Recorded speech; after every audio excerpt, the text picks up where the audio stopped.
শোনো, আমার ফিরতে কিন্তু একটু দেরি হবে।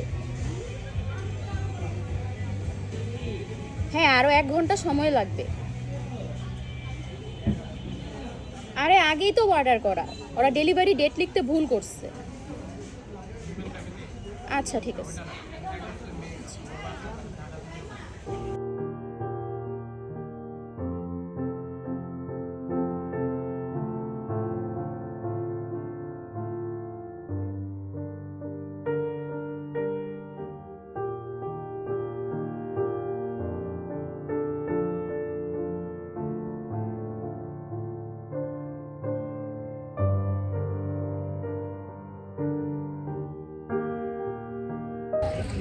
বসতে পারি?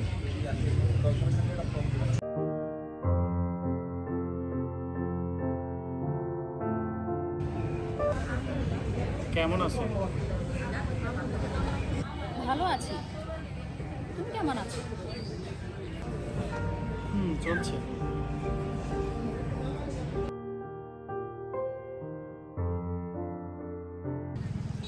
প্রতিবার এই জায়গায় এসে আমি বিরক্ত। বেকার প্রেমিক তোমার, তাছাড়া জায়গাটাও তো সুন্দর। কবে যে তোমার একটা চাকরি হবে? কপালে যেদিন লেখা আছে সেদিন। তোমার কপালে আমি লেখা আছি তো? যিনি লেখেন তিনি জানেন। সোজা সাপটা উত্তর দাও। বাবা বিয়ে দেওয়ার জন্য উঠে পড়ে লেগেছে। শোনো, এই থেকে আমরা কি শিখলাম জানো? কি? একটা বেকার প্রেমিকের চাকরির সম্ভাবনা যতটা কমতে থাকে, তার প্রেমিকার বিয়ের সম্ভাবনাও ততটা বাড়তে থাকে। এখানে কোনো কাজে? আমার মেয়ের বার্থডে, ওর কেক নিতে এসেছি।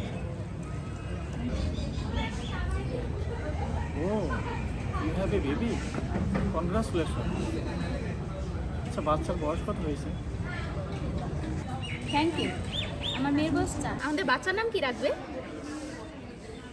আরে আগে বিয়েটা তো করি, এটা বেশি বাড়াবাড়ি হয়ে যাচ্ছে না? না, এখনই। আচ্ছা ঠিক আছে, ছেলে হলে নাম রাখবো মিশকাত, আর মেয়ে হলে নাম রাখবো মারিয়া।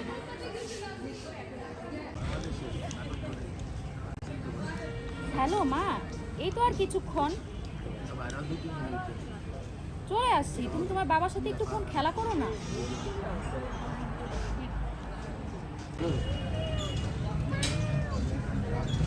মেয়ে দেখতে কার মতো হয়েছে? বাবার মতো। এভাবে আমার জীবন থেকে তুমি হারিয়ে গেলে।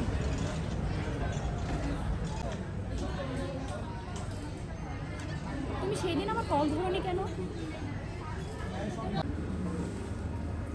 I'm sorry, Tata. Best of luck next time. Thank you.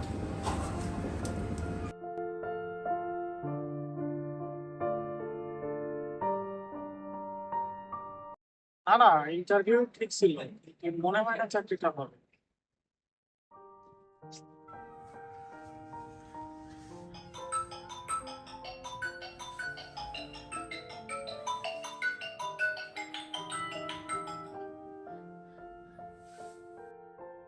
কিছু কি হলো?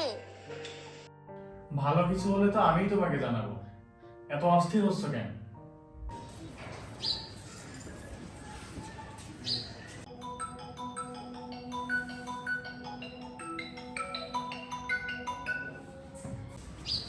আল্লাহ প্লিজ ফোনটা ধরো প্লিজ।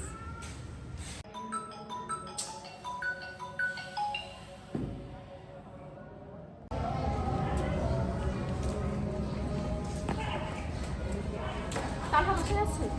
না ভাই তো বাসায় না।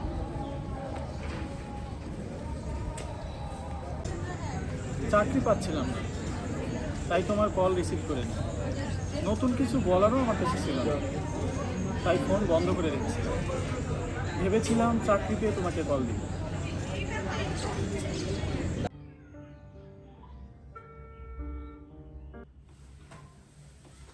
আসসালামু আলাইকুম আন্টি। সাধনা কোথায়? সাধনার তো বিয়ে হয়ে গিয়েছে বাবা।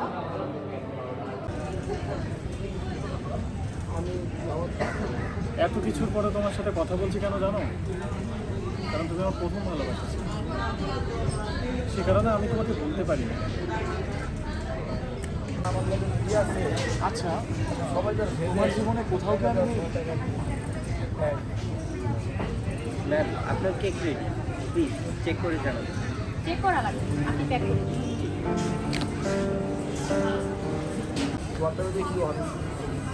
এক্সকিউজ মি, ওই ভদ্র মহিলার কেকে কার নাম দিয়ে আসলে বলতে পারেন? হ্যাঁ, ওনার মেয়ের নাম। নামটা কি দেওয়া আছে?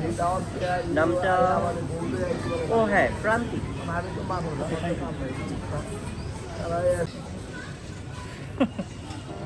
ওর জীবনে কোথাও আমি নেই।